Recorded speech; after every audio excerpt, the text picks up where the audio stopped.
नमस्कार दोस्तों, स्वागत है आपका एंशिएंट इंडियन हिस्ट्री सीरीज की तीसरी वीडियो में। इस वीडियो में हम सिक्के और शिलालेख की पढ़ाई करेंगे। यह वीडियो यूपीएसएससी, बीपीएसएससी, जेपीएसएससी और सभी अन्य परीक्षा के लिए उपयोगी है।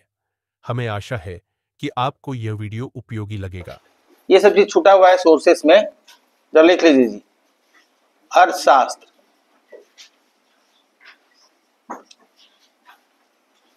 अर्थशास्त्र,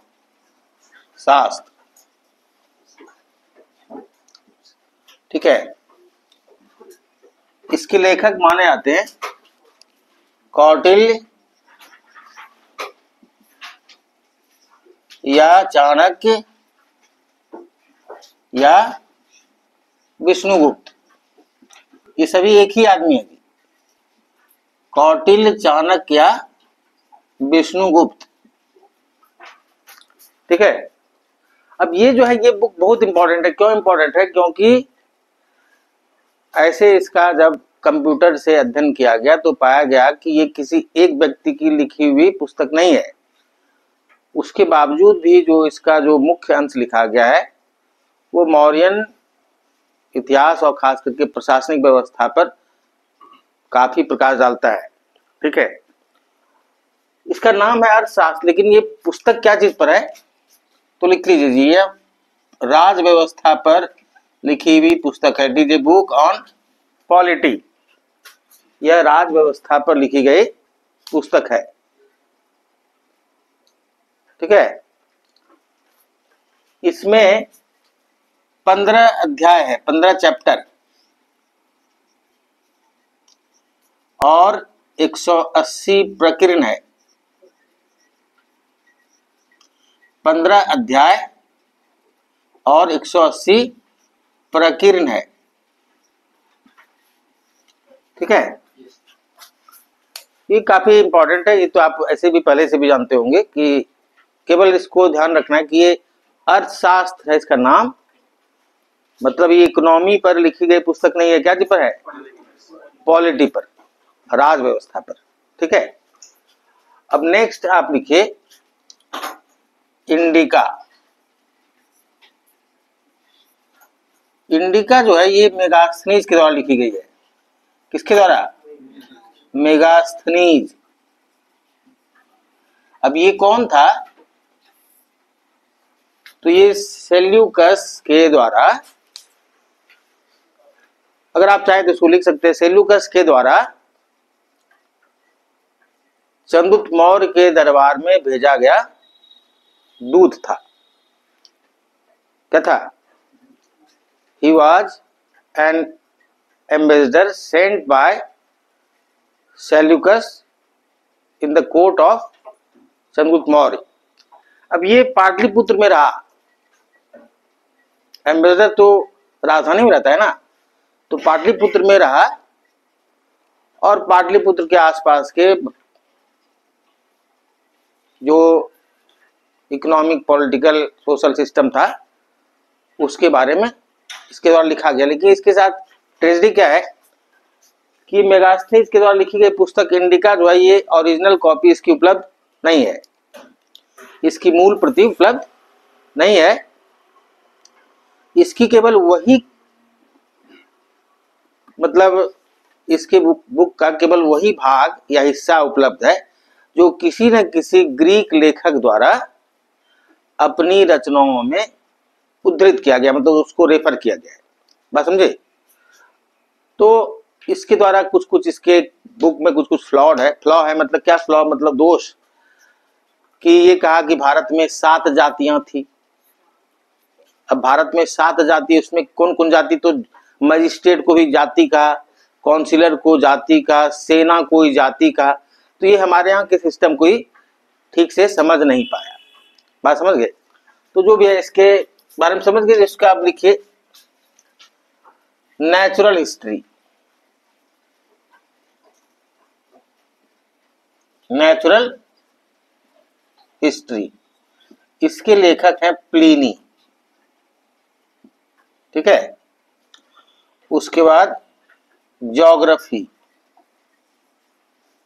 नेचुरल हिस्ट्री के लेखक प्लिनी, ठीक है। ज्योग्राफी के लेखक टॉलमी, इसको पढ़ते हैं टॉलमी।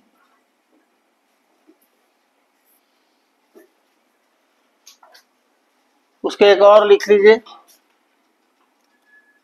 अन्नाबेसिस, ये लिखी गई पुस्तक है स्ट्रैबो के द्वारा, स्ट्रैबो।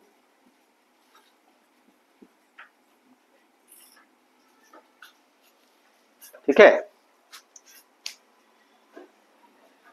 तो ये सब कुछ कुछ बुक रह गया था कल।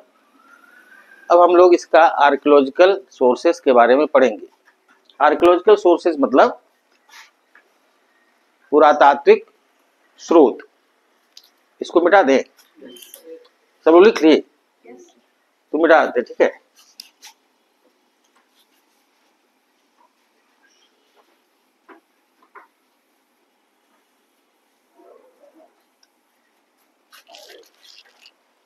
देखिए, आर्कियोलॉजिकल सोर्सेज में सबसे इंपॉर्टेंट है पहले सिक्का, कॉइन्स।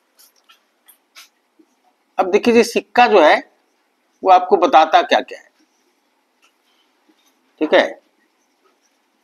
ये बताता है आपको पहले तो किस शासक के द्वारा जारी किया गया, नहीं जी, ये बताता है ना कि कौन सा शासक इसको जारी किया।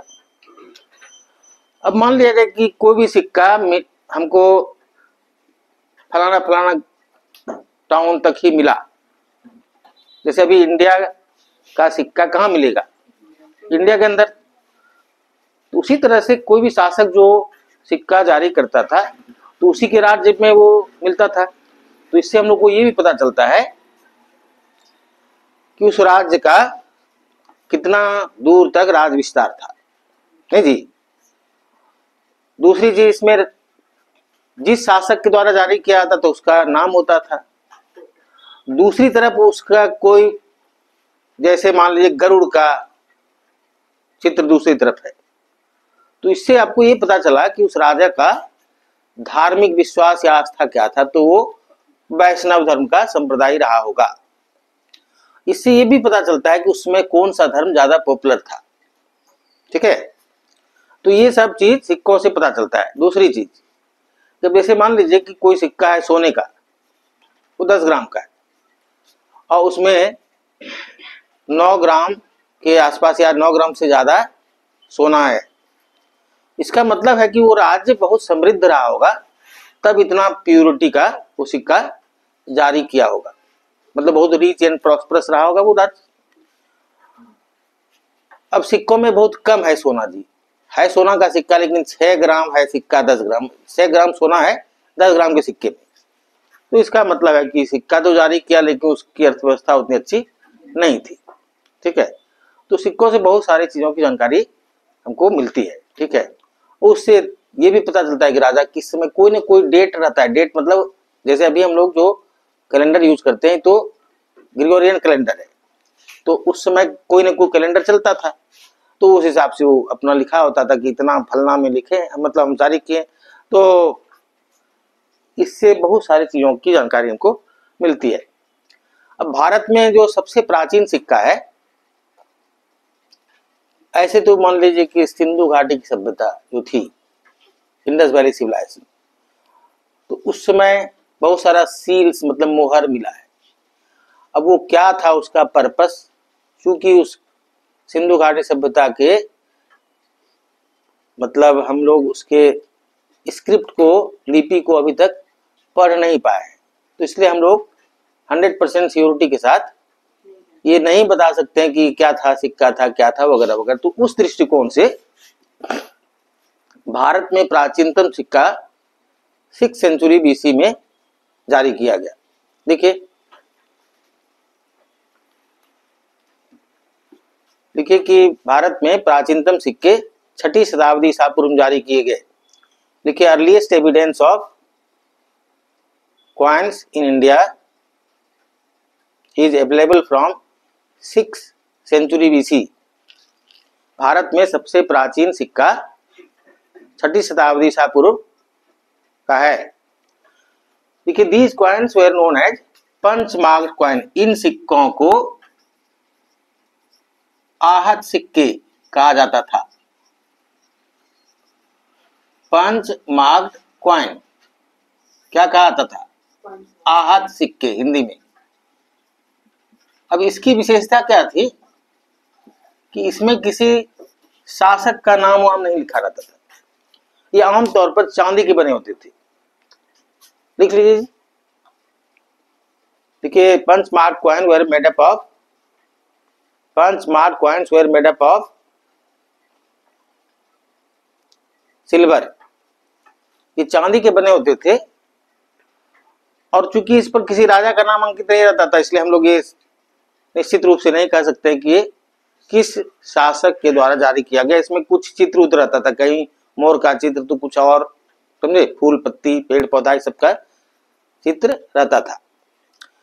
इसी प्रकार का सिक्का कंटिन्यू रहा लगभग मौर्यन पीरियड तक। मौर्यन पीरियड में जो चांदी के सिक्के होते थे उसको कहते थे पण। देखिए, मौर्यन पीरियड के चांदी के सिक्के को पण कहते थे। ठीक है,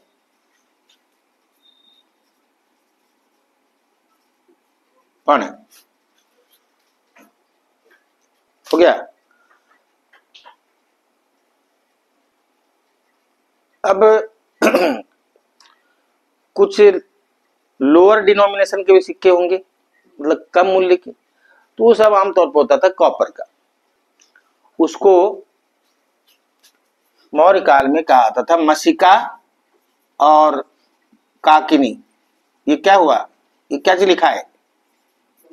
ये कॉपर क्वाइन है, जिसका कम मूल्य का कॉपर क्वाइन। ये क्या हुआ? तांबे के बने सिक्के जो मौर्य काल में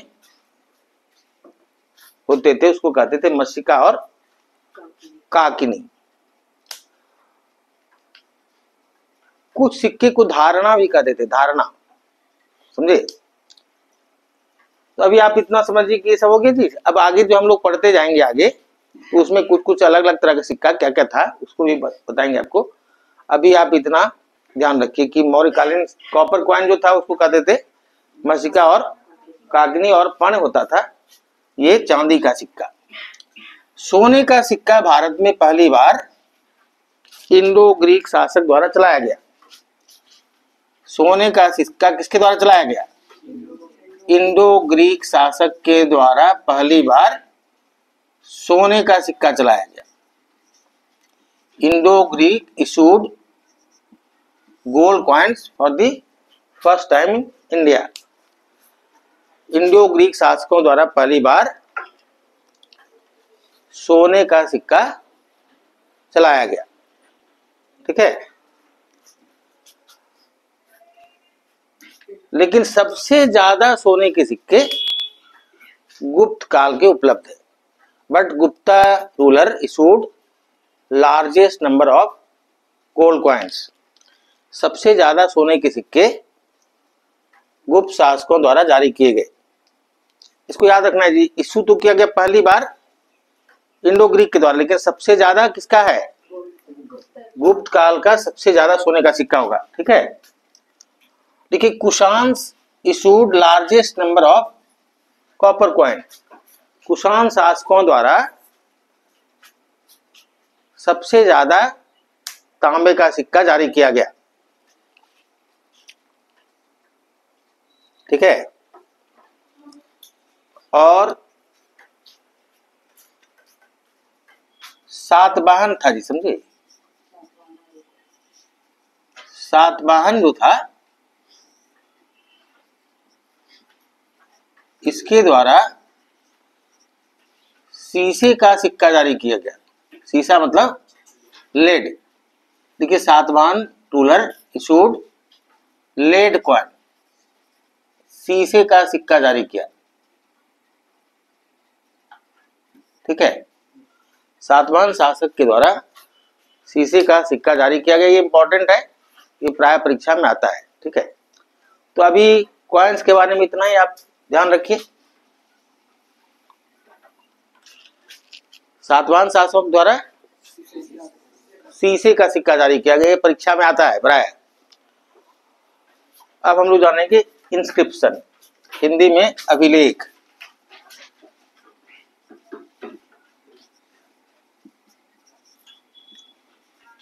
अभिलेख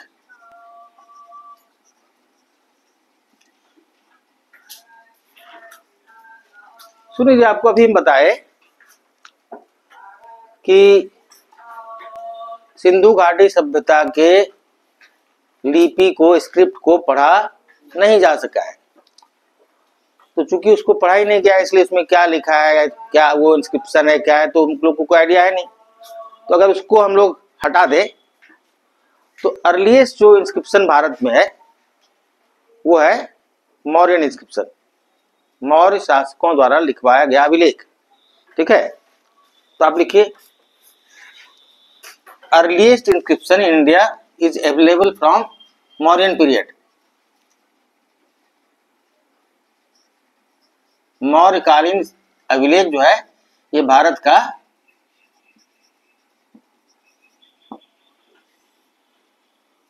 सबसे प्राचीन अभिलेख है।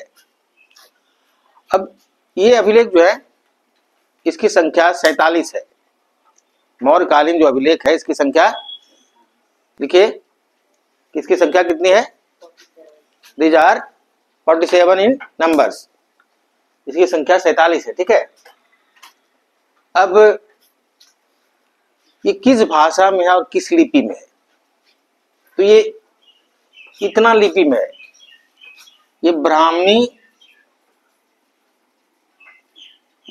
खरोष्ठी, ग्रीक और अरमाइक लिपि में है। कौन कौन लिपि? ब्राह्मी, खरोष्ठी, ग्रीक और अरमाइक।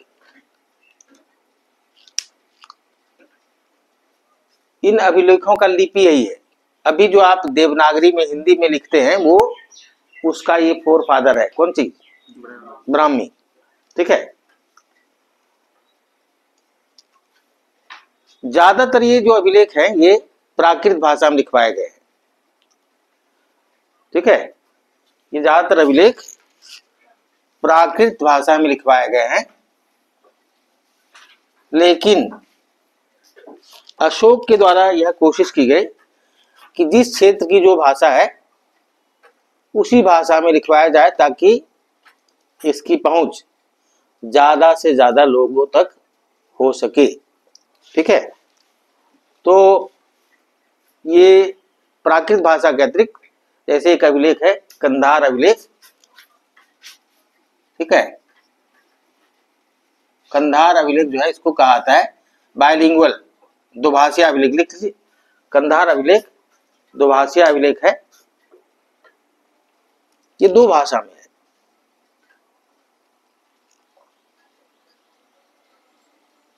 ठीक है, इन अभिलेखों को पहली बार 1837 ईस्वी में एक अंग्रेज था जेम्स प्रिंसेप, उसके द्वारा पढ़ा गया।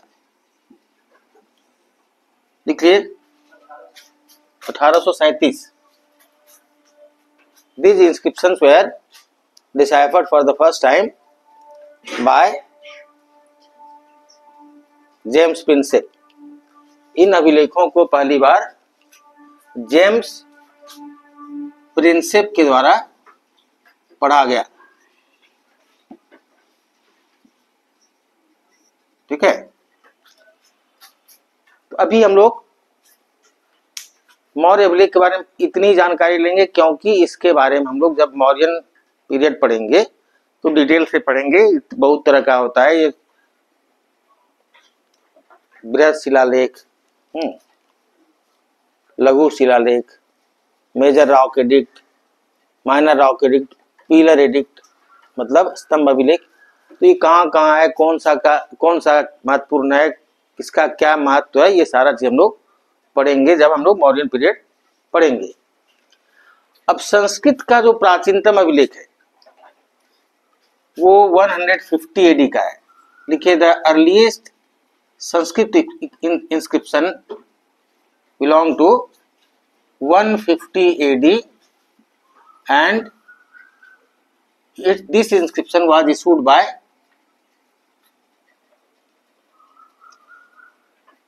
शक रूलर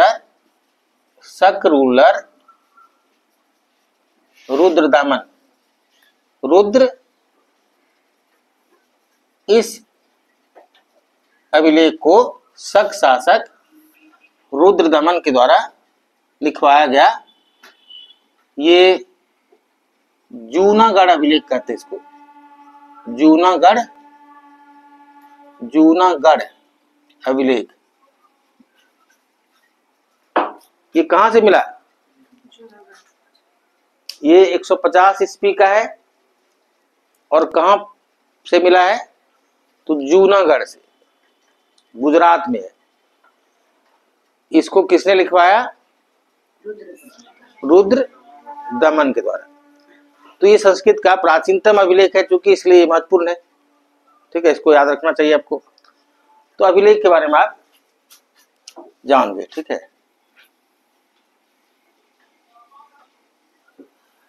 अब अभिलेख के से जानकारी क्या क्या चीजों की मिलती है? ये जो है हमको किसी शासक के बारे में फर्स्ट हैंड इंफॉर्मेशन इससे मिलता है। जैसे अशोक कुछ कह रहा है कि मैं मगध का राजा बुद्ध की शरण में जाता हूँ, धम्म की शरण में जाता हूँ, संघ की शरण में जाता हूँ। तो अशोक अपने आप से अपने बोल रहा है कि हम बौद्ध धर्म के अनुयायी बन गए। तो इसमें कोई शंका या कोई विवाद का विषय रहेगा नहीं। तो इसलिए फर्स्ट हैंड इंफॉर्मेशन है उस समय के किसी शासक या शासन व्यवस्था के बारे में जानने के लिए। ठीक है, तो सोर्सेस तो खत्म हो गया जी। ठीक है।